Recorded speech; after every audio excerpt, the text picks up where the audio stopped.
उड़ान विथर्स, मेरा नाम हर्ष मिश्रा। आज मैं क्लास 9 का चैप्टर 3 पढ़ाने वाला हूँ जिसका नाम है ग्रेविटेशन। ये फिजिक्स क्लास 9 का मैं पढ़ा रहा हूँ। चैप्टर 9 जो है उसको मैं पढ़ाने जा रहा हूँ जिसका नाम है ग्रेविटेशन। तो आज इस लेक्चर में मैं क्या क्या आपको डिस्कस करूँगा। पहले आपको बताऊंगा कि लॉ ऑफ ग्रेविटेशन किसे कहते हैं, free fall, acceleration due to gravity, weight, thrust and pressure, pressure in fluids, buoyancy and upthrust. सारे चीज को मैं आज कवर करूंगा। इस आज के लेक्चर में हर एक चीज को मैं करूंगा क्लियर और एग्जाम्पल के साथ और क्वेश्चन भी कराऊंगा। तो चलिए स्टार्ट करते हैं आज का लेक्चर। तो आज का जो लेक्चर है उसका नाम क्या है, ग्रेविटेशन। चैप्टर का क्या नाम है, ग्रेविटेशन। तो ग्रेविटेशन होता क्या है, पहले आपके मन में सवाल उठेगा कि जो हमारे चैप्टर का नाम है ग्रेविटेशन, तो ग्रेविटेशन क्या होता है। तो पहले हम ग्रेविटेशन एक फिनोमिना है, ठीक है। फिर the phenomena of attraction of exit between two object. किसी दो ऑब्जेक्ट के बीच में अगर अट्रैक्शन होता है उसी को क्या कहते हैं, ग्रेविटेशन कहते हैं। जब कोई भी ऑब्जेक्ट है, जैसे मान लो तुम्हारा कोई दोस्त है, जिसका नाम है आयुष, और तुम्हारा कोई दोस्त जिसका नाम है शिवम। तो ये एक दूसरे को क्या कर रहा है, एक दूसरे को क्या कर रहा है, ये अट्रैक्ट कर रहा है। क्या कर रहा है, अट्रैक्ट कर रहा है। किसी भी दो ऑब्जेक्ट को अगर कोई भी, ग्रेविटेशन क्या है, ये एक ऐसा फिनोमिना है जो दो ऑब्जेक्ट को अट्रैक्ट करता है, ठीक है। क्या करता है, अट्रैक्ट करता है। तो इसे क्या कह देंगे, अट्रैक्शन कह देंगे। इसे क्या कह देंगे, ग्रेविटेशन कह देंगे, ठीक है। तो ग्रेविटेशन, न्यूटन जब थे, सर आइजैक न्यूटन, वो एक पेड़ के नीचे बैठे हुए थे।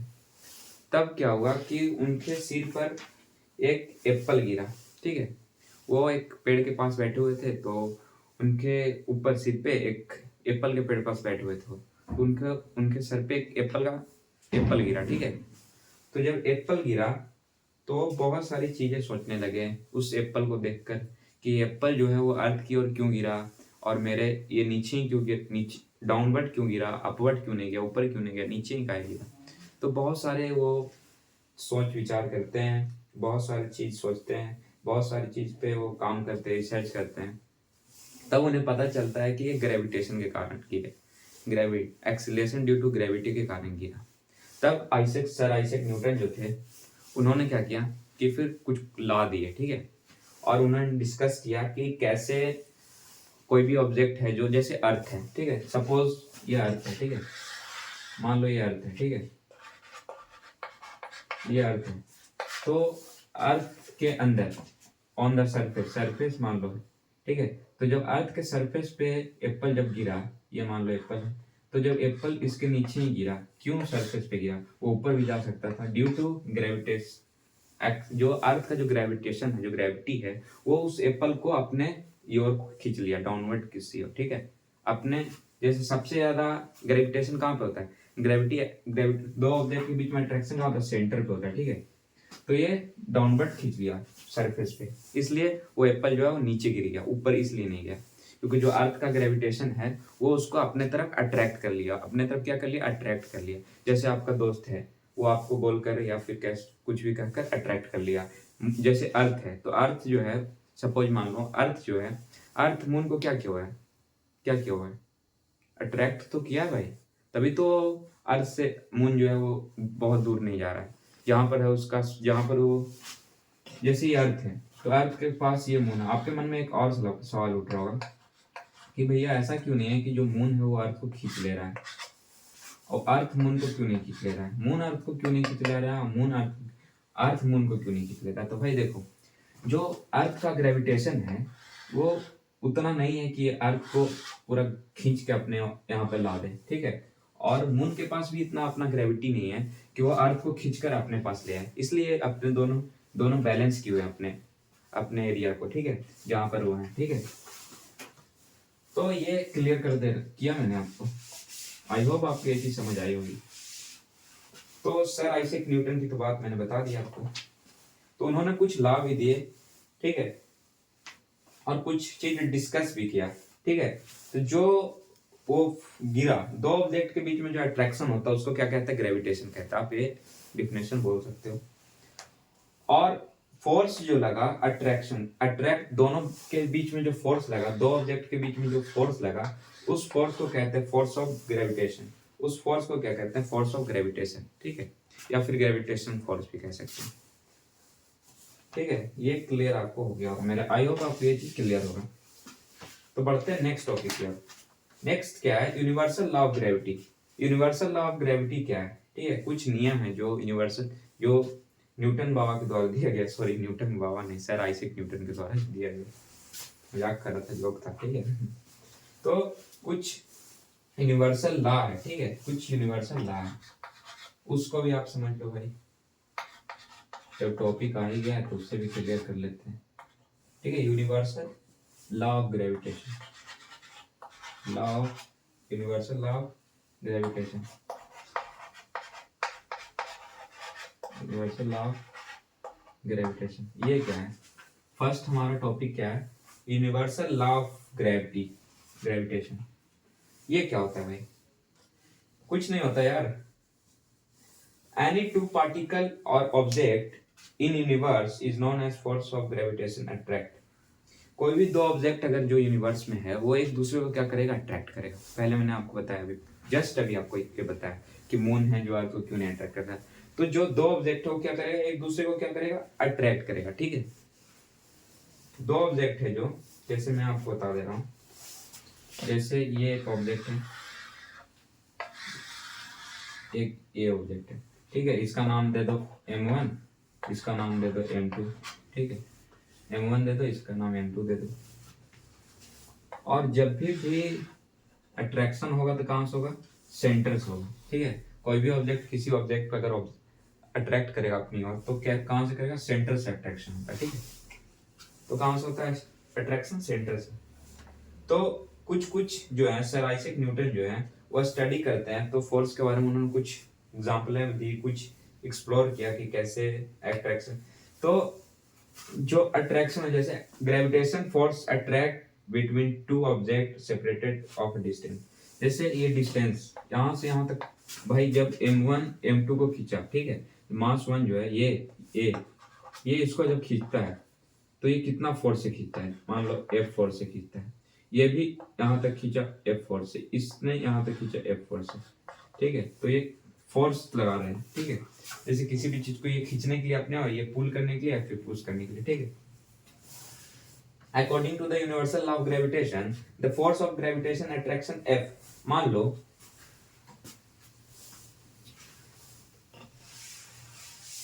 अब यहाँ पे आपको एक अच्छे से फॉर्मूलाज मिलेंगे, अच्छे से, ठीक है, फॉर्मूलाज, ठीक है।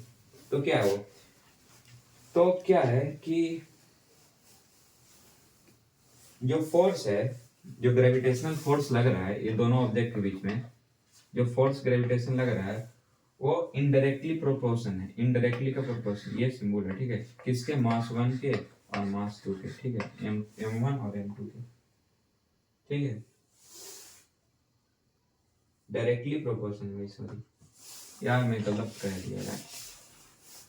देखो जो F है, F फोर्स, मैंने बताया दो ऑब्जेक्ट के बीच में जब फोर्स लगाओ तो क्या कहलाया, फोर्स कहलाया, ठीक है। तो जैसे फोर्स F को किससे डोनेट कर, सिंबल क्या है, F डिनोटेड बाय F, ठीक है। फोर्स को कैसे करते हैं, F से करते हैं, ठीक है। तो आप F का फॉर्मूला जानते होंगे, मास by acceleration, mass by acceleration m है, आई होप आप जानते होंगे। पर यहाँ पे ये इस्तेमाल करना है, ये चीज करना है, पर कुछ इसमें थोड़े से चेंजिंग होंगे, ठीक है। तो मान लो F जो है, फोर्स जो है वो डायरेक्टली प्रोपोर्शन है मास 1 और मास 2 के, मास 1 और मास 2 के। जैसे ये ऑब्जेक्ट है तो इसका जो मास होगा, ठीक है, मान लो ये 10 न्यूटन का, ये 10 न्यूटन का, तो इसका जो मास होगा वो डायरेक्टली प्रोपोर्शन किससे होगा, फोर्स का। अगर मास ज्यादा होगा तो फोर्स भी ऑब्वियसली ज्यादा होगा, ठीक है। एकदम आप ये चीज रिमेम्बर रखो अपने माइंड में कि अगर फोर्स, अगर मास ज्यादा होगा तो फोर्स ज्यादा होगा, मास अगर ज्यादा होगा तो फोर्स ज्यादा होगा, कंफर्मली, ठीक है। अगर ये दोनों का मास ज्यादा रहेगा, ये दोनों का जो मास है वो ज्यादा है, इट मींस इसका का मास अगर ज्यादा है तो फोर्स क्या होगा, फोर्स भी इसका ज्यादा होगा। ये डायरेक्टली प्रोपोर्शन है F1 M1 और M2 के, ठीक है। सेकेंड चीज क्या है, F जो है F जिसे फोर्स बोलते हैं वो इनडायरेक्टली प्रोपोर्शन है किसके, डिस्टेंस के, ठीक है। आप डी का स्क्वायर भी लिख सकते हो, आर का भी स्क्वायर लिख सकते हो, इसमें रेडियस, ठीक है। तो सेंटर से हम लोग ले रहे हैं तो इसलिए रेडियस ले लिए। देख लो ये ऑब्जेक्ट है, इसका जो डिस्टेंस है एफ जो है फोर्स वो डायरेक्टली प्रोपोर्शन किसके है, मास 1 और मास 2 के, मास 1 और मास 2 के। और इनडायरेक्टली प्रोपोर्शन किसका, रेडियस का, इट मींस डिस्टेंस का, यहां से लेकर जो यहां तक का डिस्टेंस है उसके इनडायरेक्टली प्रोपोर्शन है। इट मींस अगर डिस्टेंस को हम बढ़ाएंगे तो हमारा फोर्स क्या होगा, घटेगा। अगर मान लो यहाँ पे रोहन है, यहाँ पर रोहन है, मान लो यहाँ पे रोहन है, यहाँ पे सोहन है, तो अब ये दोनों के बीच में डिस्टेंस ज्यादा दूर नहीं है, इट मींस फोर्स अच्छा खासा होगा। और अगर यहाँ पे रख दिए तो ये दोनों का डिस्टेंस बहुत ज्यादा हो गया, इट मींस ये दोनों का फोर्स जो है वो बहुत कम लगेगा, ठीक है। फोर्स जो है वो क्या लगेगा, कम लगेगा, ठीक है। यही सारी चीज को इस्तेमाल करके क्या इस चीज को इस्तेमाल करके मैथमेटिकली क्या किया गया, फॉर्मूला एक बन गया। जैसे हम एक्सप्लेन किया, एफ ले लो, F equal to M1, sorry M1 नहीं भाई, हाँ मान लो अभी M1, एफ इक्वल टू ये ग्रेविटेशन वाले एफ फोर्स, ठीक है। ये फोर्स मत कौन लेना भाई तुम, ठीक है।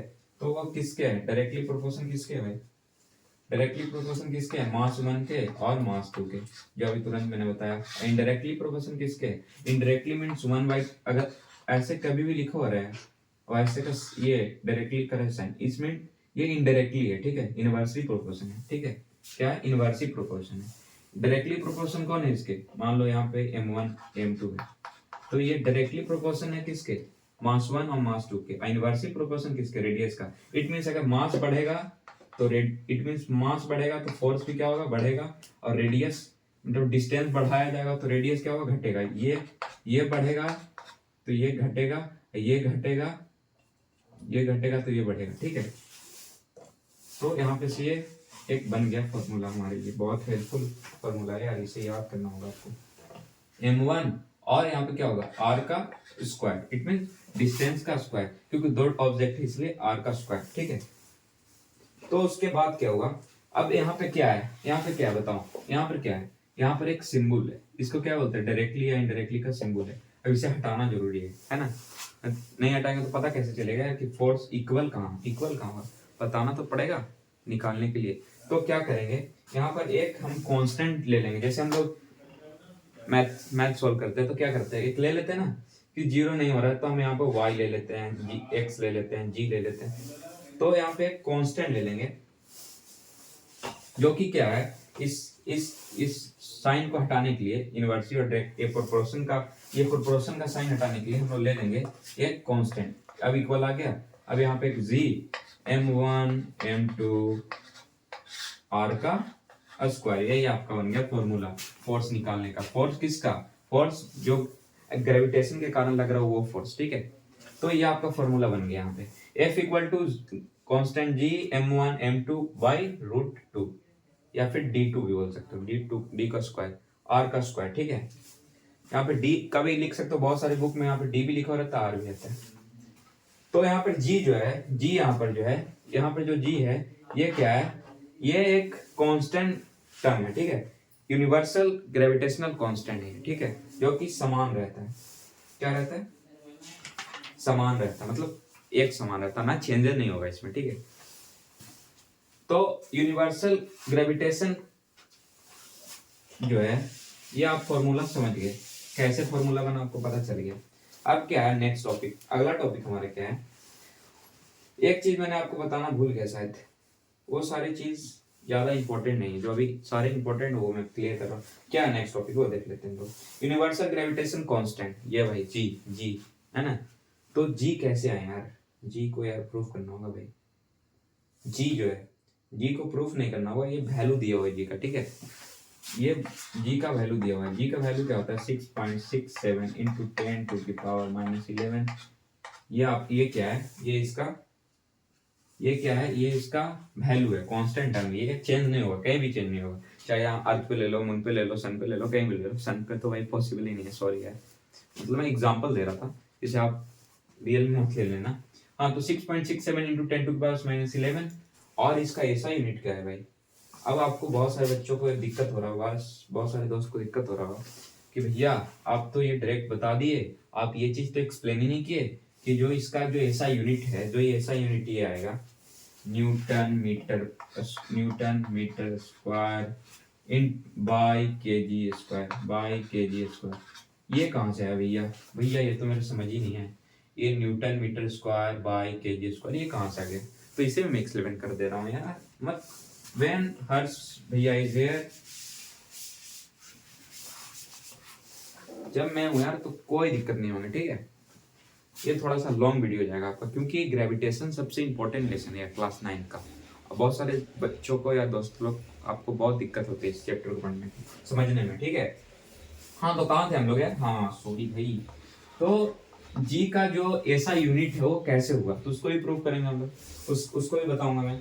तो जी इक्वल टू, देख लो भाई, अब तो गजब, ए तो मैं आपको बताया नहीं, देख लो यहाँ पे यार, फोर्स जो है, फोर्स, अब फोर्स तो निकालना है नहीं हमें, ये तो निकालना है नहीं, m1 m2 by root square, force equal to G constant G m1 m2 by root का स्क्वायर, ये तो करना नहीं है। अभी हमें निकालना है ऐसा यूनिट किसका है भाई, जी का निकालना है यार। तो क्या करेंगे हम लोग, तो क्या करेंगे भाई, कुछ नहीं करेंगे यार, इस जी को मैं इधर ले जाऊंगा। अब जी अगर इधर जाएगा तो फोर्स कहाँ आएगा यार? कहीं नहीं आएगा, फोर्स इसके बगल में आएगा। एक जी इधर गया तो फोर्स आया इधर, और ये m1 जो है नीचे आ जाएगा, m1 m2 नीचे आ जाएगा, और आर स्क्वायर क्या हो जाएगा, ऊपर हो जाएगा, ठीक है। कैसे, देख लो इस तरीके से, कुछ इस तरीके से, जी इधर आ गया, ठीक है। अब जी का वैल्यू निकालना है, ऐसा यूनिट पता करना है, तो क्या करेंगे, एफ को हटाकर इधर ले आएंगे, तो एफ इधर आ जाएगा, जी इस साइड आ गया, तो भाई गजबे हो गया यार, ये तो गजबे बात। चलो मजाक नहीं करता, चलो मजाक थोड़ी बड़ी चली गई यार, पूरे परमानेंट पढ़ेंगे थोड़ी ना, मजाक भी करेंगे कभी कभी। चलो, तो क्या था, हाँ, तो जी जो है, जी कांस्टेंट, जी यूनिवर्सल ग्रेविटेशन कांस्टेंट, तो जी को अगर इस साइड किए, फोर्स के इस साइड किए, तो क्या हुआ, इक्वल हुआ force root square by m1 into m2, ठीक है। तो ये आ गया। अब ये आने के बाद तो भाई बहुत दिक्कत हो रही है, कोई दिक्कत नहीं भाई, जब मैं इधर हूँ तो कोई दिक्कत नहीं। चलो तो देखो इसको कैसे हम लोग इसका ऐसा यूनिट निकालेंगे, जी का ऐसा यूनिट कैसे निकालेंगे। फोर्स का ऐसा यूनिट क्या होता है, जो फोर्स पढ़ा होगा बच्चा लोग, भाई बच्चा पार्टी उसको याद होगा, न्यूटन, बहुत सारे वीडियो में बताया भी मैंने। तो इसका न्यूटन आ गया भाई, न्यूटन, फोर्स का न्यूटन है, पता है यार? नहीं पता भाई किसी को यार, कुछ तकलीफ ही नहीं दूंगा मैं भाई। अब रूट स्क्वायर मतलब डिस्टेंस, तो डिस्टेंस भाई किस में हम लोग मेजर करेंगे, खुद से बताओ यार, बताओ भाई खुद से। लॉन्ग डिस्टेंस है तो किलोमीटर में करेंगे, अगर शॉर्ट डिस्टेंस है तो मीटर में करेंगे। तो यहाँ पे मीटर, ठीक है, तो यहाँ मीटर, तो यहाँ पे लिख दिए मीटर। अब भाई एक तो दिक्कत होगी, पूछो क्या, पूछो। यहाँ पर आर का स्क्वायर है, तो यहाँ पे कर देते हैं भाई हम लोग स्क्वायर। कोई दिक्कत हुआ नहीं हुआ यार, जब मैं इधर हूँ कोई दिक्कत नहीं। चलो तो यहाँ तक हम लोग बन गया, एफ इक्वल टू, एफ का ऐसा यूनिट क्या होता है, न्यूटन बाबा, सॉरी न्यूटन, आइसैक न्यूटन, तो न्यूटन हो गया, ठीक है। तो आर स्क्वायर मतलब मीटर का स्क्वायर, तो मीटर का क्या स्क्वायर, मीटर का स्क्वायर। अब निकालना है m1 m2, तो इट मींस ये हो गया, ऐसे भी दे सकते हो, ऐसे भी दे सकते हो, आपको पता होगा डिवाइड का साइन ऐसे ऐसे दोनों साइड, दोनों तरीके से दे सकते हो। हाँ, तो अब यहाँ पे आ गया एक चीज बड़ा सा यार, चेंजिंग, कुछ नहीं है चेंजिंग यार, कुछ नहीं। अब क्या है, ये तीन चीज तो हो गए, अब बचा m1 और m2, तो इसको भी कर लेते हैं भाई।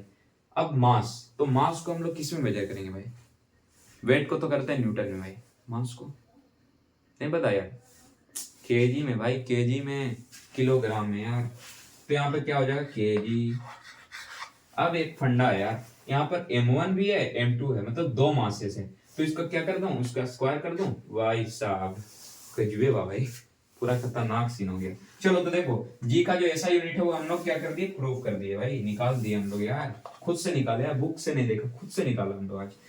फोर्स का न्यूटन, आर स्क्वायर मतलब मीटर का स्क्वायर, m1 m2 मतलब केजी का स्क्वायर, यही आपका क्या है, ऐसा यूनिट है ग्रेविटेशन जी कांस्टेंट का, ठीक है, यूनिवर्सल ग्रेविटेशन कांस्टेंट का ऐसा यूनिट। अब इस ऐसा यूनिट से पहले क्या लगना है हमें, तो इससे पहले हम लोग लगा देते हैं क्या, 6.67 into 10⁻11 newton metre square by KG square. बस यही है भाई, बस जी का वैल्यू यही है भाई, ठीक है, जी का वैल्यू जो है यही है, बस ये याद रखना आप इतना, 6.67 into 10⁻11 newton metre square by KG square. बस भाई मैंने प्रूव भी कर दिया यार, चाहता तो मैं शॉर्ट में निकल सकता था, मैं बता देता आपको कि कांस्टेंट जी का वैल्यू होता है 6.6 into 10⁻11 newton metre square by KG square, मैं निकल जाता आगे, पर नहीं, मैंने एक्सप्लेन किया भाई। आपके मन में आ रहा होगा कि कैसे ये हुआ सर भैया, तो आपके मन में सवाल में नहीं हो, क्वेश्चन जो हो वो मैं क्वेश्चन को भी करा दिया, ऐसा क्वेश्चन मेनली आ सकता है आपके एग्जाम में।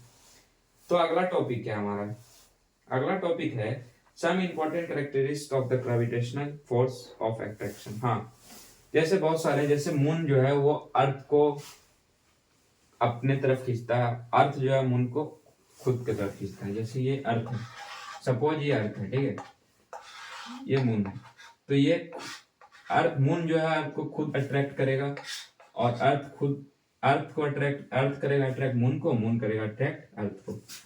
क्यों करेगा, क्योंकि मैंने बताया कि ग्रेविटेशन क्या होता है, जब कोई भी दो ऑब्जेक्ट अट्रैक्शन जब हो, दो ऑब्जेक्ट जब भी भाई, जब भी दो कंपेयर करेंगे, जब भी दो ऑब्जेक्ट रहेगा वो एक दूसरे को अट्रैक्ट करेगा, चाहे ह्यूमन बींग्स रहे या फिर कोई भी रहे, ठीक है, तो अट्रैक्ट करेगा, चाहे फिर कोई प्लेनेट हो तो अट्रैक्ट करेगा, ठीक है, किसी भी ऑब्जेक्ट को भाई, एनी ऑब्जेक्ट, कोई भी ऑब्जेक्ट हो, ठीक है।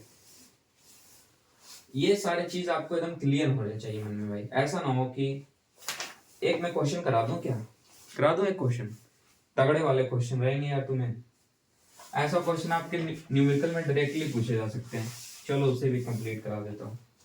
देखो भाई, आपको क्वेश्चन कह रहा है कि क्या होगा, व्हाट हैपन, क्या होगा जब हम डिस्टेंस को डबल कर देंगे। भाई साहब तगड़ा क्वेश्चन है, कुछ नहीं यार, 2 सेकंड में खत्म हो जाएंगे। बोल रहा है कि फोर्स को क्या होगा जब हम डिस्टेंस को डबल कर देंगे, मतलब डिस्टेंस क्या है, आर स्क्वायर है ना, क्या करेंगे जब इसको हम लोग दोगुना कर देंगे भाई, डबल कर देंगे इसको, ठीक है, दुगना कर देंगे 2 टाइम्स, ठीक है। तो कुछ नहीं करना यार, मेरा एकदम तगड़ा सा ट्रिक है यार, मेरा एक अच्छा सा ट्रिक है, ठीक है, कुछ नहीं है यार। देखो पहले तो ये करना है, ठीक है, क्वेश्चन क्या कह रहा है कि क्या होगा जब डिस्टेंस को हम डबल कर देंगे, बढ़ा देंगे, डबल दुगना कर देंगे, तो क्या होगा, कुछ भी नहीं होगा भाई, बहुत सारी चेंजेस आएंगे। तो क्या होगा, देखो ये लिख देता हूं पहले, F equal to G m1 m2 by, बोलो r का स्क्वायर, भाई बोलना यार भी, r का स्क्वायर भी लिख सकते हो, d का स्क्वायर लिख देता हूं मैं, r का ही स्क्वायर। तो देखो मेरा एक ट्रिक है कि जो भी कहे ना भाई, उसको जिस चीज को भी निकालने के लिए करे उसको उल्टा करो, पहले उसको क्या करो, उल्टा करो, उसका फिर स्क्वायर कर दो, उसको दुगना कर दो भाई, उसका क्या कर दो, स्क्वायर कर दो, उसका उल्टा करो, उसके बाद उसका स्क्वायर कर दो, ठीक है। जैसे उसको उल्टा करो, क्या करो, उल्टा करो, उसके बाद क्या करो, स्क्वायर कर दो, आपका आंसर निकल के आ जाएगा, स्क्वायर करो, बस इतना ही तो करना है यार, उल्टा करो स्क्वायर करो, जो जिस ये भी निकालना, इसका उल्टा करो स्क्वायर करो भाई। चलो कैसे करें भैया, मन में सवाल आ रहे हैं, जब भी क्वेश्चन आए डबल करना बोले, 1/2 बोले, कुछ भी बोले यार कर दो। ये यूनिवर्सिटी क्या बोला मैंने, आर का उल्टा कर दो, मतलब आर है तो 1/r कर दो, ठीक है। ऐसे मान लो आर कुछ भी रहे तो उसका क्या कर देंगे, उल्टा कर देंगे, जैसे ऊपर था तो नीचे कर दिए, तो उल्टा कर दिए ना भाई, इसका उल्टा करने के बाद क्या करेंगे, उल्टा करने के बाद क्या बोला, स्क्वायर करो, उल्टा करो, उसके बाद क्या करो, स्क्वायर करो, उल्टा करने के बाद स्क्वायर करो, तो करो भाई स्क्वायर करो यार, स्क्वायर यहाँ पर 2 डाल देता हूँ, ठीक है। तो उल्टा करो, स्क्वायर करो, it means 2 to the 4, it means 1/4, तो जो 4 टाइम्स क्या होगा, जो डिस्टेंस होगा वो क्या होगा, 4 टाइम्स दूर होगा, ठीक है। डिस्टेंस निकालने के लिए होगा क्या होगा, डिस्टेंस तो 4 गुना हो जाएगा भाई, 4 टाइम्स हो जाएगा, ठीक है। चलो भाई, समझ रहे हो यार कि मेरा टाइम वेस्ट मत करो भाई, कुछ नहीं होगा टाइम वेस्ट, सिर्फ समझो यार, सारे चीज समझ आ जाएंगे। ठीक है, अगला टॉपिक क्या है भाई? अगला टॉपिक यार बहुत खतरनाक वाले लग रहे हैं। नहीं कुछ नहीं है, अगर कुछ नहीं है। अब क्या है, अब क्या है भाई? अब देखो, अस्मो बिग कांस्टेंट जी को तो देख लिया हमने, बड़ा वाला जी को तो देख लिया, इस जी को तो देख लिया। अब एक छोटा वाला भी जी है यार, ये नारू, ये कभी कभी यार मेरे हम लोग जैसा नहीं है। ये ऐसा नहीं है कि दिन भर पढ़ेगा, ये तो क्या है, ये दिन भर पढ़ेगा ही पढ़ेगा पढ़ेगा पढ़ेगा। ये ऐसा नहीं है कि आज पढ़ा कल नहीं पढ़ा। और ये जी जो है, ये भाई नहीं हो सकता, ये हम लोग जैसा है। आज पढ़ा कल नहीं पढ़ा, आज पढ़ा कल नहीं पढ़ा। ये चेंजेस होते रहेगा यार, ये बदलते रहेगा, हमेशा बदलेगा। यहाँ कुछ रहेगा, वहाँ कुछ रहेगा, वहाँ कुछ रहेगा, वहाँ कुछ रहेगा, वहाँ कुछ रहेगा, आज कुछ रहेगा, मुंह कुछ रहेगा, इधर कुछ रहेगा, डाउनलोड के लिए कुछ रहेगा भाई। गजबे भाई यार। चलो कोई बात नहीं, चलो इसको भी पढ़ ही लेंगे यार हम लोग, है ना? इसे भी पढ़ ही लेते हैं, क्या दिक्कत है? स्मॉल जी भी पढ़ना बहुत जरूरी है, क्वेश्चन आते हैं भाई, इसलिए तो मैं पढ़ा रहा हूँ। चलो चलो चलो।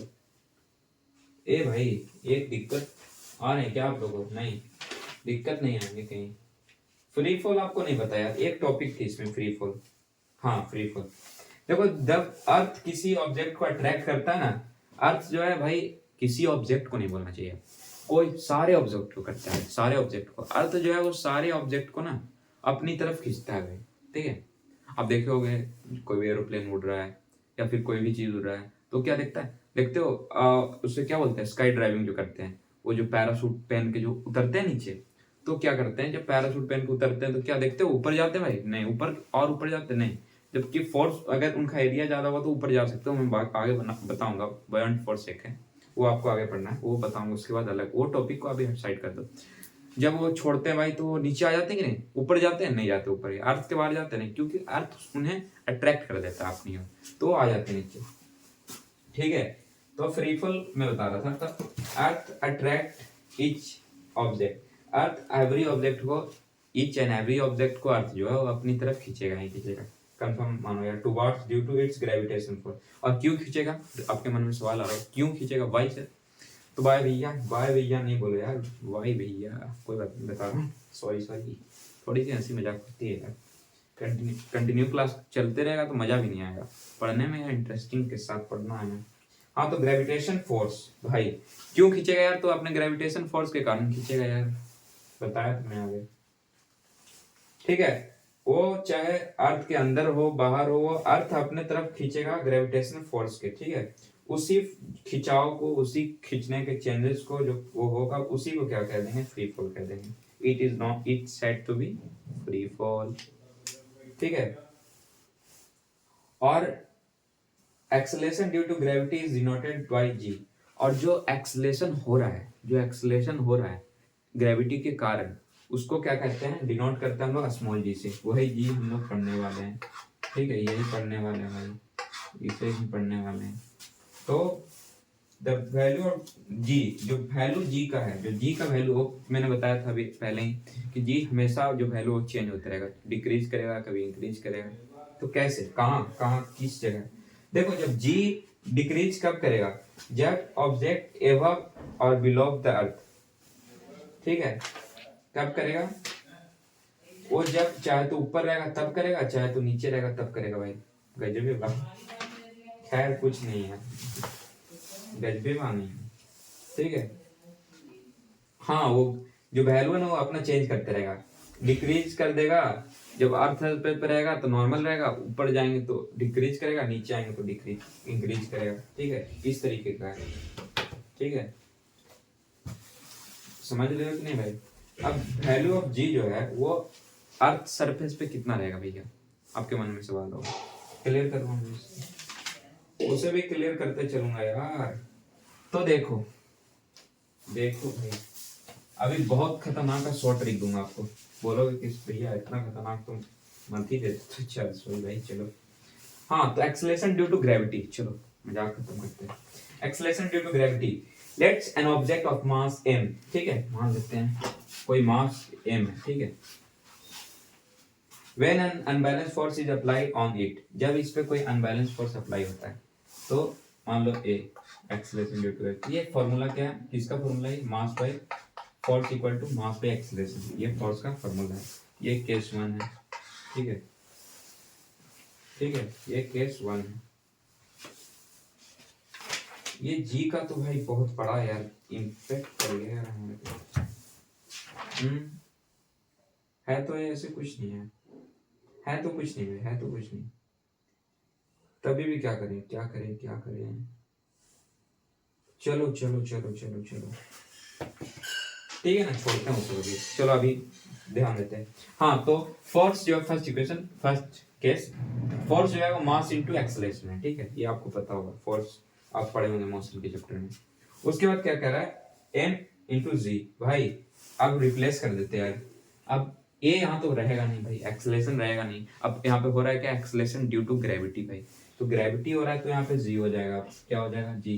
पहले क्या था, ए था, अब क्या हो गया, जी हो गया। कि जो फोर्स है वो फोर्स नहीं लग रहा, मोशन वाले फोर्स नहीं लग रहे, किसी पुल और पुश वाले नहीं लग रहे। यहाँ पे कौन से लग रहे हैं फोर्स, फोर्स कौन से लग रहे हैं, ग्रेविटेशन वाले लग रहे हैं, तो इसलिए यहाँ पे रिप्लेस करके जी हो गया, ये फर्स्ट हो गया, ठीक है। अब क्या हुआ, अब यूनिवर्सल लॉ ऑफ ग्रेविटी के जैसे ये एफ जो है ये ग्रेविटेशन फोर्स जो है ग्रेविटेशन वाला है, ठीक है। तो अब यहाँ पे क्या होगा, एक कांस्टेंट टर्म आएगा भाई, उसी तरीके से कांस्टेंट टर्म आएगा। इक्वेशन बनने के लिए क्या होगा, आएगा इक्वेशन, तो एक जी, स्मॉल जी नहीं थे यार चलो ठीक है। तो F इक्वल टू क्या हो गया भाई, F इक्वल टू क्या हो गया, बिग जी जो कांस्टेंट वाला था मैं अभी जस्ट बताया हूँ, और क्या हो गया भाई, और क्या हो गया, M और M, ए भाई तो कोई चलो चलो चलो चलो आर स्क्वायर। देखो मैं अभी कंप्लीट तरीके से बताऊंगा, पहले मेरे को लिखने दो यार, पहले मेरे को लिखने दो भाई, लिखने दो। हाँ तो हो गया, चलो तो देखो F equal to constant G M by root square, ठीक है। तो कैसे आया भाई, आपके मन में सवाल आ रहा होगा, क्लियर करता हूँ उसको भी। देखो देखो देखो देखो देखो इधर ध्यान दो यार, इधर ध्यान दो। तो जो जी है वो तो कांस्टेंट टर्म है, मास दो, देखो कोई भी ऑब्जेक्ट है तो एक अलग सिंगल ऑब्जेक्ट तो कभी किसी चीज को अट्रैक्ट करेगा नहीं, कुछ रहेगा नहीं तो अट्रैक्ट करेगा भाई, तो दो ऑब्जेक्ट होने चाहिए अट्रैक्शन के लिए। हाँ तो उसी तरीके से दो मासेस हैं, तो दो ऑब्जेक्ट रहेंगे तो दो मासेस रहेंगे, ऑब्वियसली रहेंगे, ये कांस्टेंट टर्म है। रूट का स्क्वायर तो उसको दोनों के बीच में डिस्टेंस जरूर रहेगा, तो आर स्क्वायर, ठीक है। और ये एफ क्या है, फोर्स ड्यू टू ग्रेविटेशन का जो फोर्स लग रहा है उसे, ये ठीक है। तो यहाँ से क्या हुआ, हमें दो इक्वेशन बने, ठीक है, हमें तीन इक्वेशन बने भाई, बने हाँ बने। पूछो कैसे भैया, अभी जस्ट बताता हूँ बबुआ रे।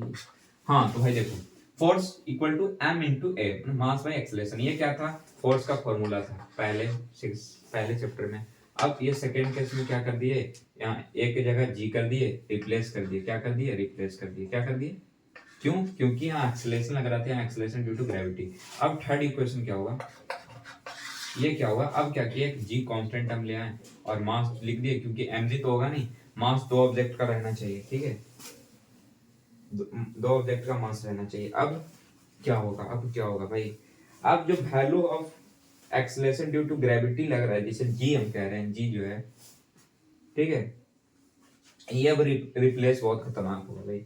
अब from equation 2 and 3 we have mg equal to, अब इक्वेशन 2 और 3 को देखते हैं, ये इक्वेशन से और ये इक्वेशन से, सेकेंड और थर्ड इक्वेशन से हमें कुछ मिला भाई, पता चल रहा है, नहीं पता चल रहा आपको, mg, एक सेकेंड देखो mg है, हाँ mg है भाई, mg को रखेंगे इस साइड, ठीक है, ये इक्वेशन को इधर ले जाएंगे, सेकेंड इक्वेशन और थर्ड इक्वेशन को जब देखेंगे तो हमें कुछ मिलेगा। वी हैव क्या, mg ये देख लो, mg equal to G M R square, mg लिखो इधर या फिर f का लिखो, दोनों बात बराबर है, क्योंकि यहाँ फोर्स इसके इक्वल है और m इंटू जी इसके इक्वल है, f यहाँ इक्वल है f के, तो ये इधर चल जाएगा, ठीक है, तो ये चला जाएगा इधर भाई,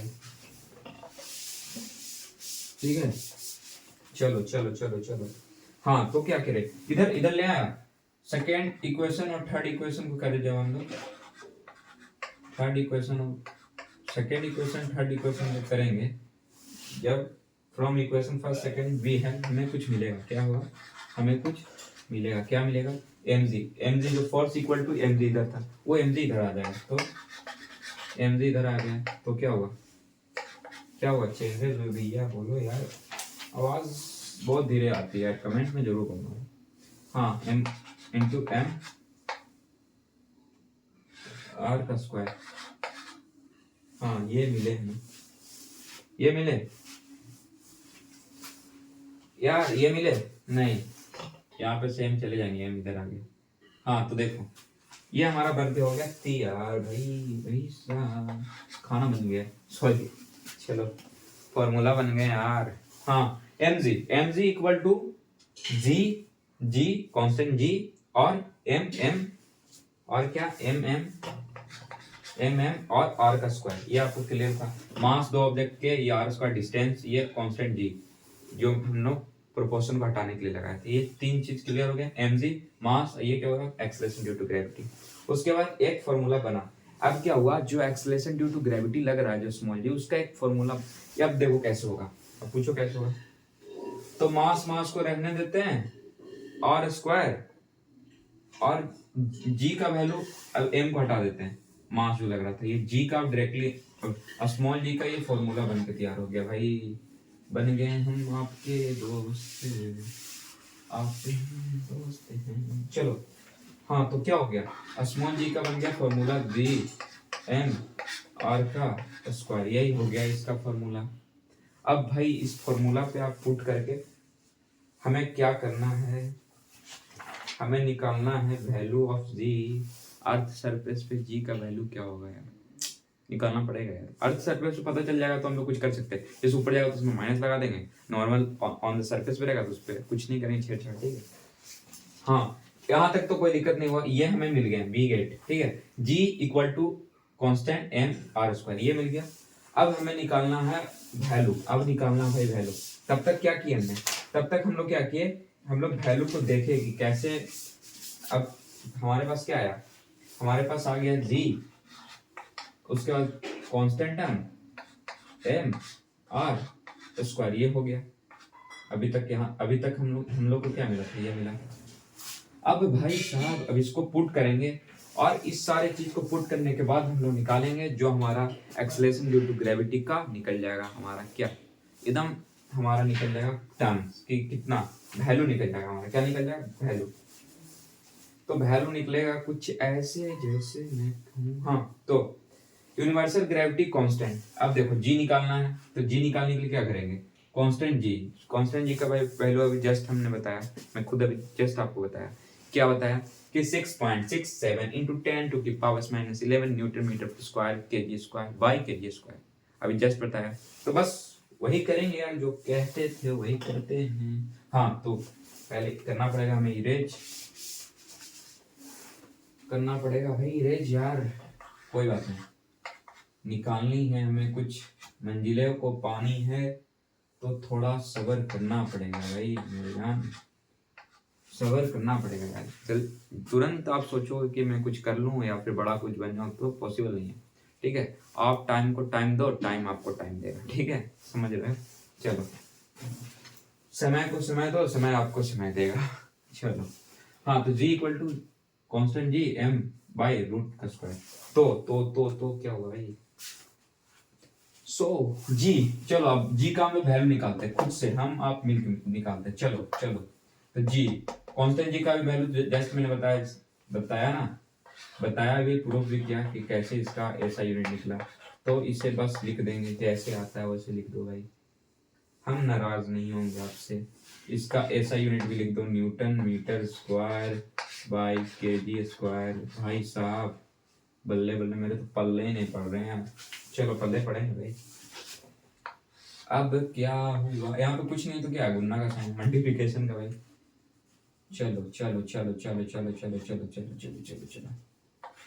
चलो ठीक है, तो ये g का वैल्यू लिख दिया यहाँ पे 6.6 into 10 to the power -11 newton metre square by kg square, ठीक है। चलो तो मास, अब मास को करना है तो गुणा होता है यहाँ पे मल्टीप्लिकेशन, अब मास।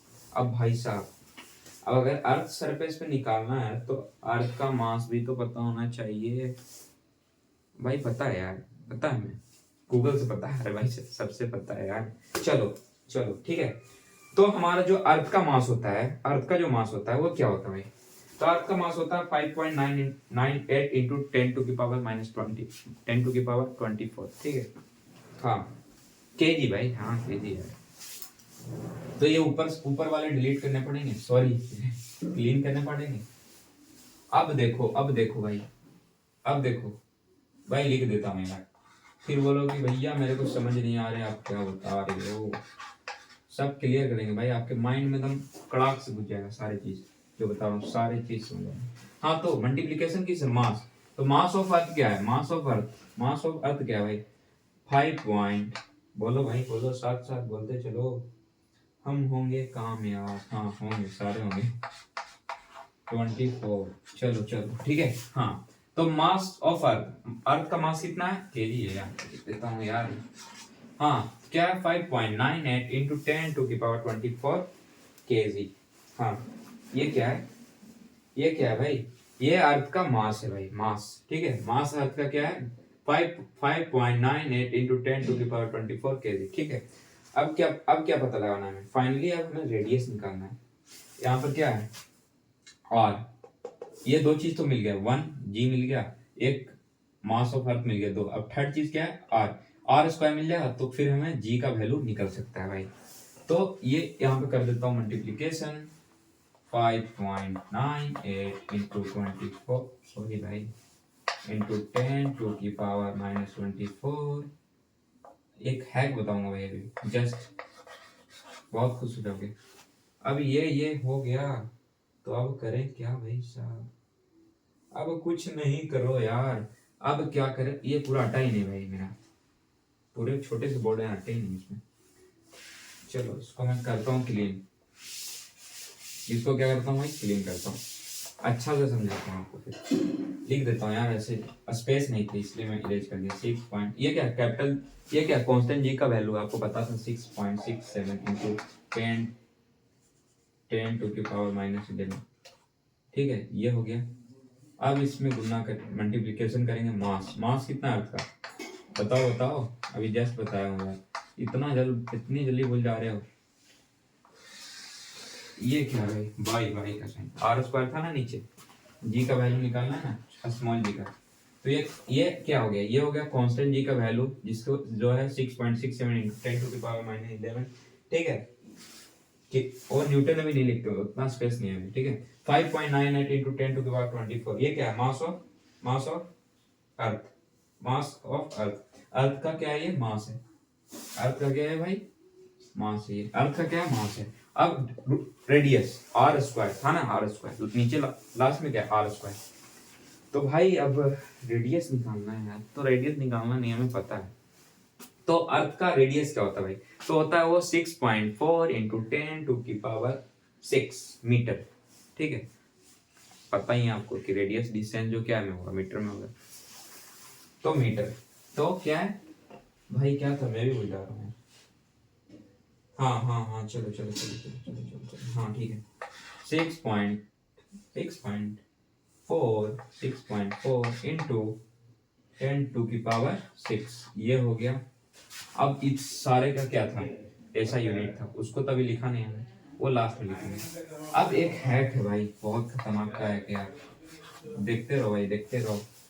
अब क्या है? अब हमें बहुत लॉन्ग मेथड से करना पड़ेगा सॉल्व भाई साहब। ये इतने बड़े बड़े मल्टीप्लिकेशन तो मेरे से होंगे नहीं।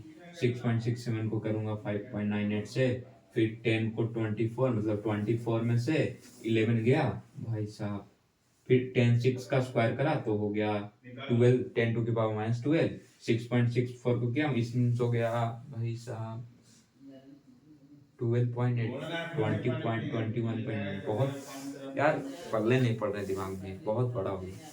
चलो तो इसको शॉर्ट ट्रिक में करते हैं सॉल्व यार, कोई बात नहीं भाई, कोई बात नहीं।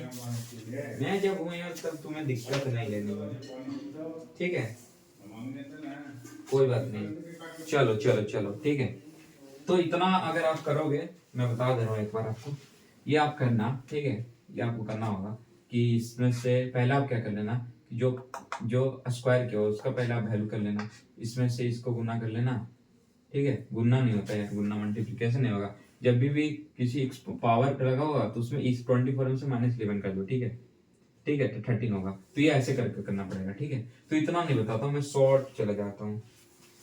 शॉर्ट से कैसे होगा भाई, शॉर्ट से कैसे होगा, शॉर्ट से होगा यार, बिल्कुल होगा, करना आना चाहिए। देखो ऐसे होगा, ऐसे, ए भाई साहब, ए भाई साहब, शॉर्ट में जाऊं, शॉर्ट में जाता हूँ। W W W W equal to mg, तो मास कितना 1 kg, जी क्या है 9.8, इट मीन्स वेट निकल गया 9.8 मीटर पर सेकंड स्क्वायर। ये आपका आंसर आएगा। इतना मल्टीप्लिकेशन करने के बाद कुछ नहीं करते, ये शॉर्ट ट्रिक से कर लेते हैं भाई, एग्जाम ऐसे मत करना भाई, ठीक है। खत्म कुटम करते हैं, 9.8 मीटर पर सेकंड स्क्वायर, ये आपका आंसर आएगा।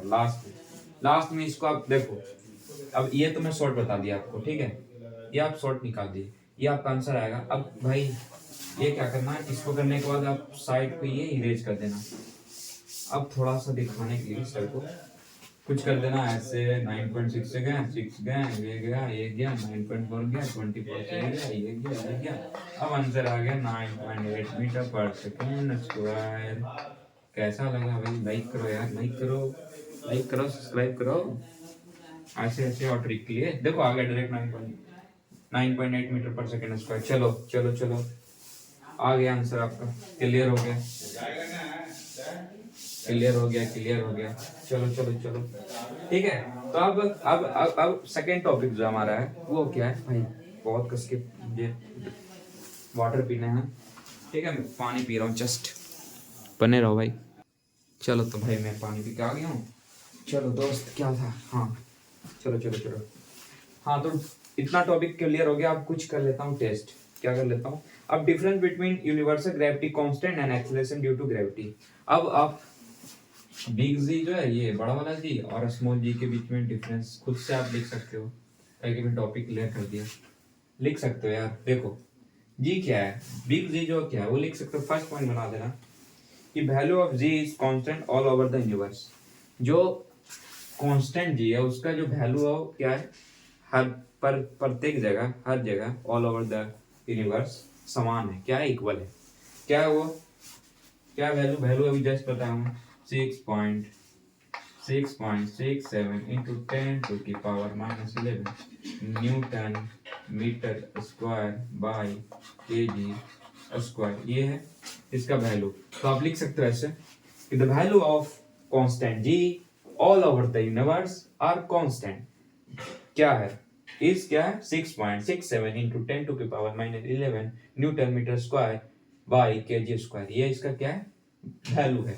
अब स्मॉल जी का जो वैल्यू है, value of small G keep on changing, जो इसका वैल्यू क्या है, चेंज होगा, हर जगह क्या होगा, चेंज होगा। अभी जस्ट में क्लियर किया था, तो इसमें आप फर्स्ट लिख सकते हो। सेकंड क्या लिख सकते हो डिफरेंस, जो स्मॉल जी है उसका आप ऐसा यूनिट लिख दो। तो बिग जी का ऐसा यूनिट क्या है, न्यूटन है metre square by KG square, ये इसका सेकंड आप दे देना। एग्जाम में आपको भी मार्क्स मिल जाएंगे, बहुत अच्छे मार्क्स मिलेंगे भाई। जो टीचर देखेगा वो कुछ नहीं बोलेगा, बोलेगा बच्चा पढ़ने वाला है, ठीक है। तो सेकंड ये दे देना। अब ऐसा यूनिट ऑफ स्मॉल जी, इसका जी का, स्मॉल जी का वैल्यू क्या होता है, तो इसका क्या होता है भाई 9.8 मीटर पर सेकेंड स्क्वायर, इसका क्या होता है 9.8 मीटर पर सेकेंड स्क्वायर। क्लियर है यहाँ तक?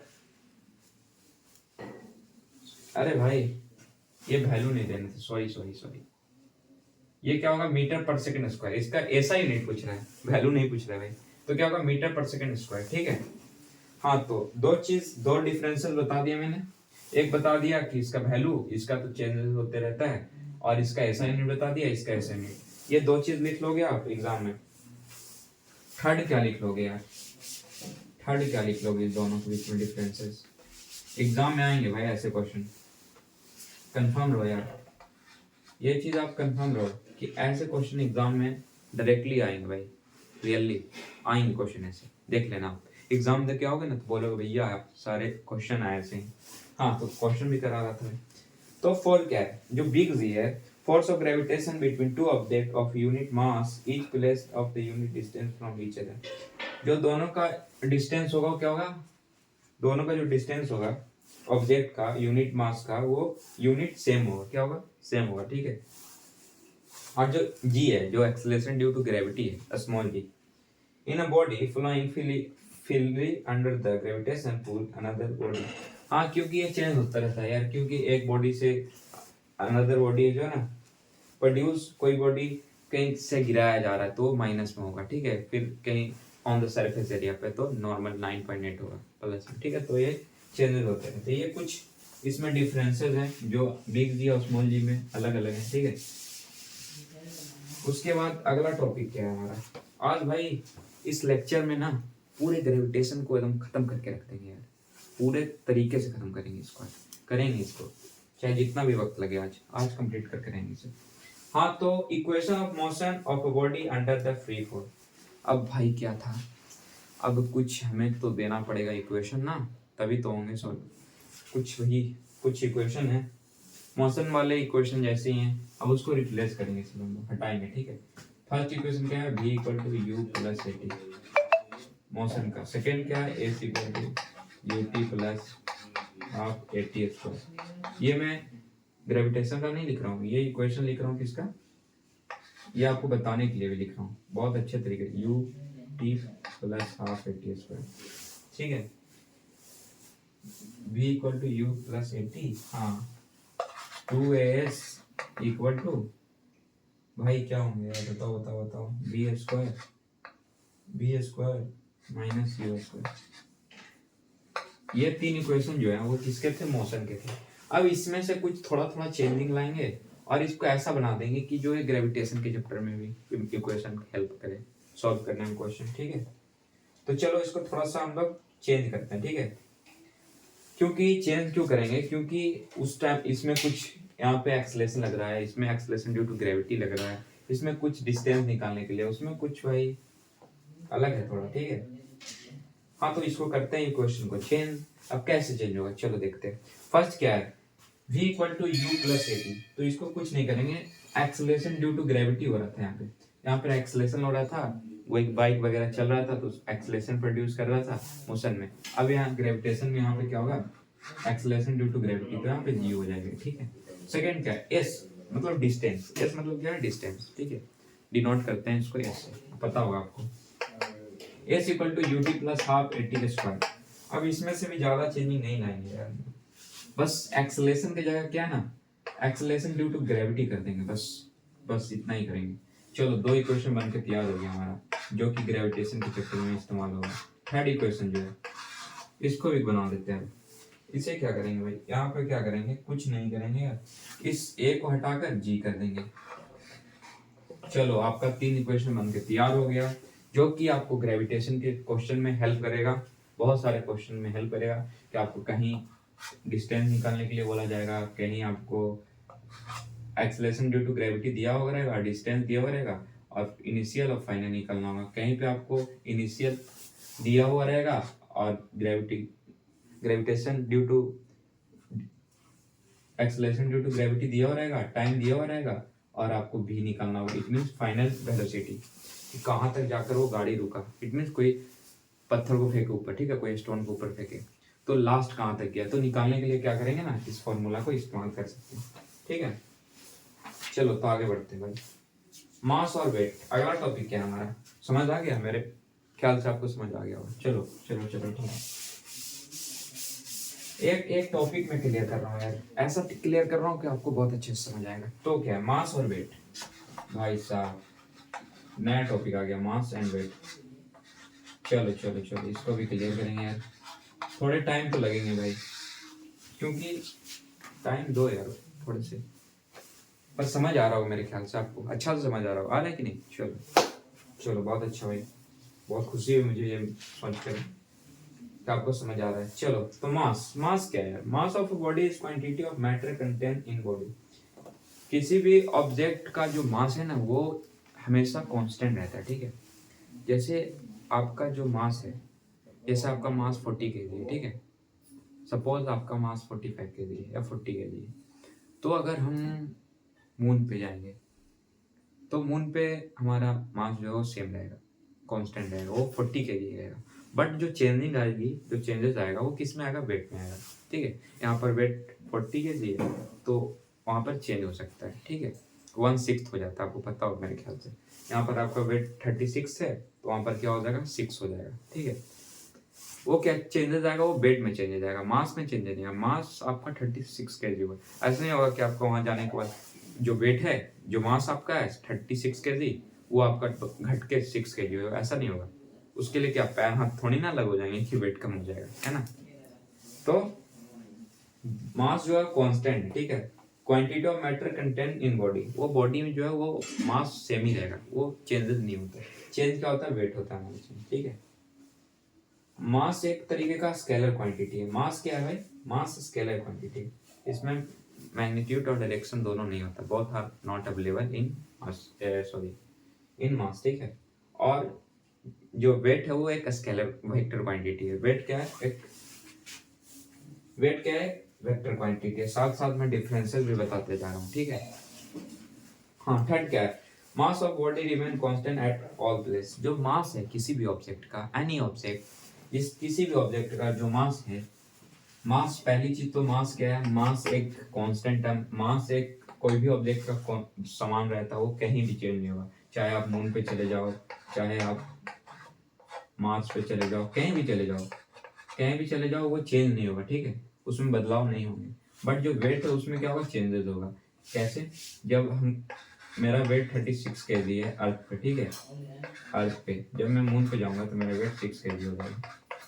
मेरा वेट 6 kg होगा भाई, क्या होगा, मेरा वेट 6 kg होगा। मेरा मास जो है वो सेम रहेगा, कांस्टेंट रहेगा। क्या रहेगा, कांस्टेंट रहेगा, उसमें बदलाव नहीं आएगा, उसमें चेंजेस नहीं आएंगे, ठीक है, वो कांस्टेंट टर्म रहेगा। वो ऐसा नहीं है कि हमारा मास जो है यहाँ पे 36 kg था और वहाँ पे 6 kg होगा, ऐसा कभी नहीं हो सकता भाई। चलो, आई होप आपको सब क्लियर होगा, ठीक है। तो मैं डिफरेंसेस भी बताते जा रहा था, तो सेकेंड तक मैंने बताया था। अब भाई देखो, मास बता दिया। सेकेंड क्या था कि मास ऐसा यूनिट ऑफ मास, मास का ऐसा यूनिट क्या है, केजी है भाई। मास का क्या है, केजी। मास का ऐसा यूनिट क्या है, केजी। इसका क्या है भाई, मीटर। ओ भाई सॉरी, इसका क्या, न्यूटन, न्यूटन वाला, ठीक है, न्यूटन। इसका ऐसा यूनिट क्या है, केजी है, इसका क्या है, न्यूटन है। साथ साथ में डिफरेंस भी बता रहा हूँ आपको, ठीक है। और जो मास है वो हर जगह, mass of the body, mass of body are remain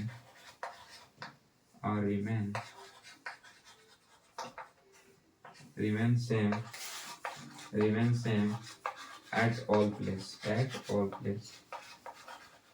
all place, mass of body are remain same at all place। जो मास है किसी भी बॉडी का, किसी भी ऑब्जेक्ट का, वो क्या रहेगा, सेम रहेगा, चाहे कहीं भी ले चले जाओ, एनी प्लेस, ठीक है। वो चाहे तुम दुबई ले जाओ, हरियाणा ले जाओ, पंजाब ले जाओ, लंदन ले जाओ, मून पास ले जाओ, वो सेम रहेंगे, ठीक है। उस ऑब्जेक्ट का, बॉडी का, जो ऑब्जेक्ट का जो मास है वो सेम ही रहेगा, ठीक है। ये आप थर्ड डिफरेंस लिख सकते हो, ठीक है। और जो वेट है वो वेट चेंज होता है भाई, हर जगह पे, depend upon area, depend upon भाई वैल्यू ऑफ एक्सलेशन, एक्सलेशन के वैल्यू के अनुसार ये जो स्मॉल जी है वो क्या होगा, सॉरी वेट जो होगा वो क्या होगा, चेंजेस होते रहेंगे। वेट होगा जो क्या होगा, चेंजेस इसमें आते रहेगा, ठीक है, ठीक है। हाँ, ये चेंज होते रहेगा भाई, ये सेम कभी नहीं रहेगा, चेंज, ठीक है। तो भाई साहब, हाँ, तो इतना आपको, आई होप आपको इतना क्लियर होगा। चैप्टर हमारा क्लियर ही खत्म ही होने वाला है, ठीक है। सारे चीज मैं बता रहा हूँ जो आपको क्लियर होगा मेरे ख्याल। एक बार आप रैपिड रिवीजन मार लेते हैं भाई, चैप्टर का रैपिड रिवीजन मार लेते हैं, ठीक है। अब रैपिड रिवीजन मार लेते हैं भाई, चलो चलो, ठीक है। बस चैप्टर समाप्त होने वाला है यार, खत्म ही हो गया मान लो। अब इंड पे यार, सबसे लास्ट पोजीशन पे, ठीक है। कुछ चीज है जो मैं अभी तक बताया नहीं आपको भाई साहब, हो सकते हैं यार बुक में अवेलेबल नहीं था वो चीज, ठीक है। तो चलो चलो चलो कोई बात नहीं, ठीक है। हाँ, थ्रस्ट एंड प्रेशर, थ्रस्ट और प्रेशर क्या होता है, ये सारी चीज। तो मान लो एक तरीके से थ्रस्ट एंड प्रेशर क्या होता है। थ्रस्ट क्या होता है, थ्रस्ट एक तरह का फोर्स है जो एक्टिंग करता है किसी ऑब्जेक्ट पे perpendicular to the surface called thrust. जो परपेंडिकुलर किसी भी ऑब्जेक्ट पे, परपेंडिकुलर किसी भी ऑब्जेक्ट पर जो एक्ट करता है, मतलब उस पे वर्क जो कर रहा है, उसी को क्या कहेंगे, थ्रस्ट कहेंगे, ठीक है, थ्रस्ट कहेंगे। और थ्रस्ट कहेंगे, ठीक है भाई, क्या कहेंगे, थ्रस्ट कहेंगे। Thrust is also a force, thrust एक तरीके का फोर्स ही है भाई, मान लो। थ्रस्ट क्या है, थ्रस्ट क्या है भाई, थ्रस्ट क्या है, फोर्स ही है मान लो। It is thrust is also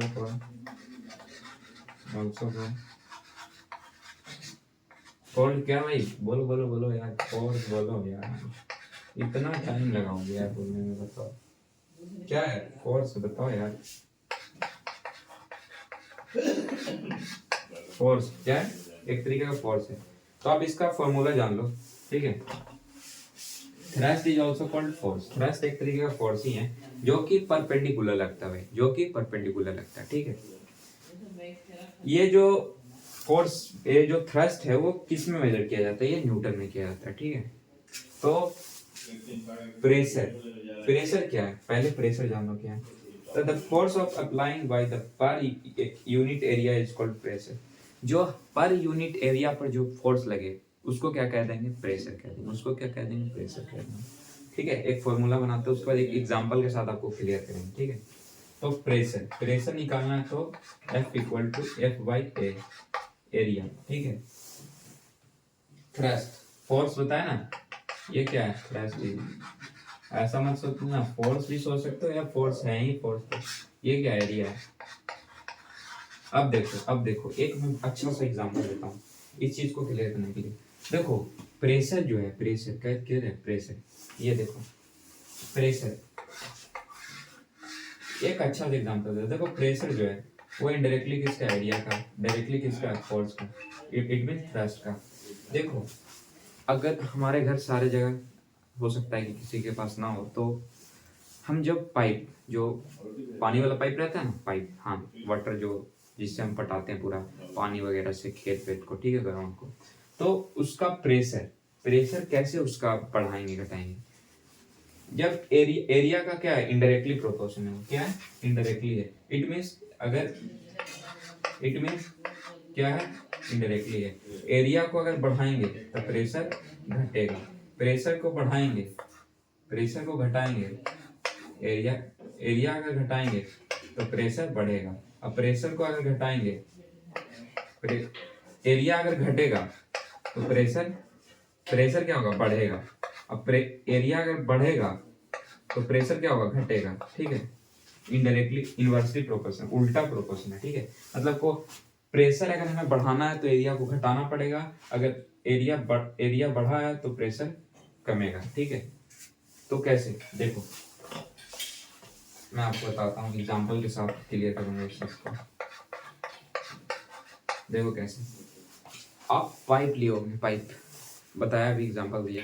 उस पाइप को क्या करना, उसके एरिया को, उसके एरिया को जो वो सर्कुलर शेप में रहेगा, उसके एरिया को घटा देना, थोड़ा सा चाप देना, उसको ऐसे करके प्रेस करके रखना, और उसके एरिया को कुछ पल के लिए एकदम थोड़ा सा कम कर देना। तो क्या होना होगा, प्रेशर बहुत ज्यादा हो गया भाई, प्रेशर बहुत ज्यादा हो गया। जैसे अभी नॉर्मल पाइप से अगर वाटर निकल रहा है, पानी निकल रहा है, तो हो सकता है कि वो 1 मीटर से ज्यादा दूर ना जाए, हो सकता है वो 5 फीट से ज्यादा ना जाए। बट जब उसका एरिया को कम करेंगे हम लोग, क्यों करेंगे, कम एरिया को करेंगे तो प्रेशर बढ़ जाएगा। क्यों बढ़ जाएगा, क्योंकि जो एरिया का वो इनवर्सली प्रोपोर्शन है। अगर प्रेशर बढ़ेगा तो एरिया, एरिया घटेगा तभी प्रेशर बढ़ेगा, अब प्रेशर घटेगा तो एरिया बढ़ेगा, ठीक है। हाँ, यही चीज लग रहा है इसमें फेनोमेना, ठीक है। तो उस पाइप को जब चापते हैं हम लोग, तो यार प्रेशर से बहुत दूर तक पानी जाता है, 5-10 फीट 12 फीट, ठीक है। जब उसको नॉर्मल छोड़ देते हैं तो ज्यादा दूर नहीं जाता है। क्यों नहीं जाता है, प्रेशर के कारण, ठीक है। इनवर्सली प्रोपोर्शन है, प्रेशर की इनवर्सली प्रोपोर्शन एरिया है, ठीक है। ये चीज आप करके देखना घर पे, ठीक है, ट्राई करना ये चीज, ठीक है, ट्राई करके देखना।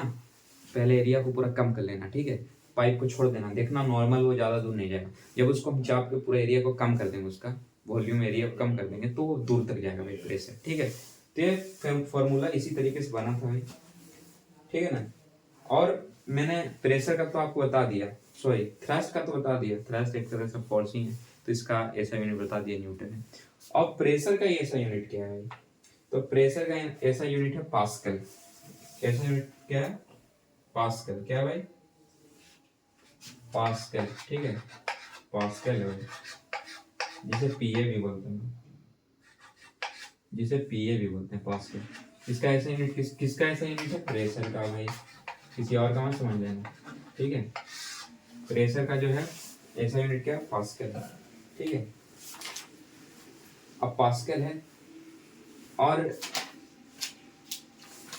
बियॉन्ड फोर्स क्या होता है भाई, pressure in fluid, liquid and gases are called collectively called fluid, they can flow.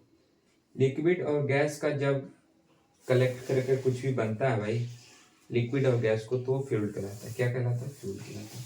आपके पास एनसीईआरटी की बुक होगी, तो आप एनसीईआरटी की बुक से आपको बहुत सारी चीज दिया होगा जो आपको रिमेम्बर करना होगा। क्या करना होगा, रिमेम्बर करना होगा या याद करना होगा, ठीक है। वो डायरेक्टली आपको याद करना होगा, जैसे फॉर्मूला वगैरह जो है ना वो आपको याद करना होगा, ठीक है। हाँ, बियॉन्ड फोर्स क्या होता है भाई, नया टॉपिक है, ठीक है। बियॉन्ड फोर्स क्या होता है, तो the tendency of the fluid, liquid and gas to exert upward force and object impulse it. जब buoyant force act on opposite direction of the weight of the force. जब पानी में मान लो आइस को डाले, ठीक है, बियॉन्ड फोर्स, जैसे पानी में आइस को डाले, ये मान लो आइस है कि व्हाइट से ऐसा रहता है ना, ये पानी में डाले, ये सारा पानी है, ठीक है। तो जो आइस क्यूब है वो पानी के अंदर डूबता नहीं है, पता होगा आपको, डूबता है भाई, डूबता है। 70% वो पानी के अंदर होता है, 70% पानी के अंदर होता है, और 30% पानी के ऊपर रहता है, ठीक है। ये आपको आई होप आपको ये पता होगा, ठीक है। 70% और 70% वो पानी के अंदर होता है, और 30% जो उसका कुछ पार्ट है वो पानी के ऊपर होता है, ठीक है, ठीक है। क्या होता है, ऊपर होता है। बियॉन्ड फोर्स जो है वो एक तरीके का अपवर्ड अपथ्रस्ट फोर्स है, जो ऊपर की ओर लगता है, अपथ्रस्ट, ठीक है।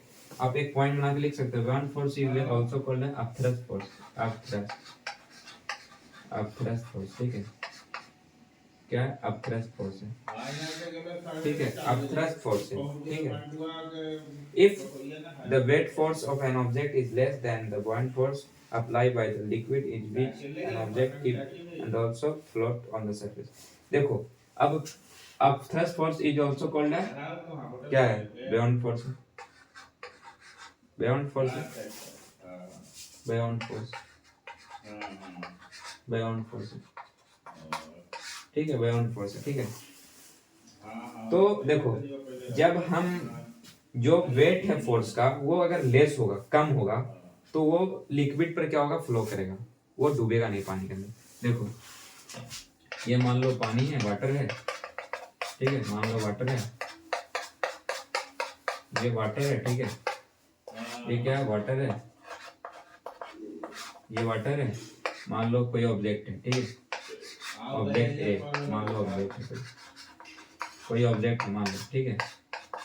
तो ऑब्जेक्ट अगर अगर भाई वेट फोर्स जो है ऑब्जेक्ट का वो अगर कम होगा, किससे, बियॉन्ड फोर्स से, अप्लाई बाय लिक्विड, लिक्विड जो इस पे फोर्स लगा रहा है वो अगर इससे कम होगा, ठीक है, किससे, ऑब्जेक्ट के फोर्स से, ठीक है, बियॉन्ड फोर्स से, तो ऑब्जेक्ट जो है वो फ्लो करेगा, वो पानी के अंदर नहीं जाएगा, डूबेगा नहीं, ठीक है।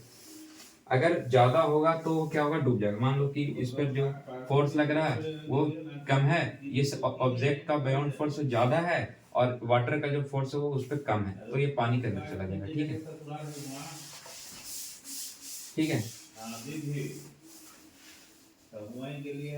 ठीक है।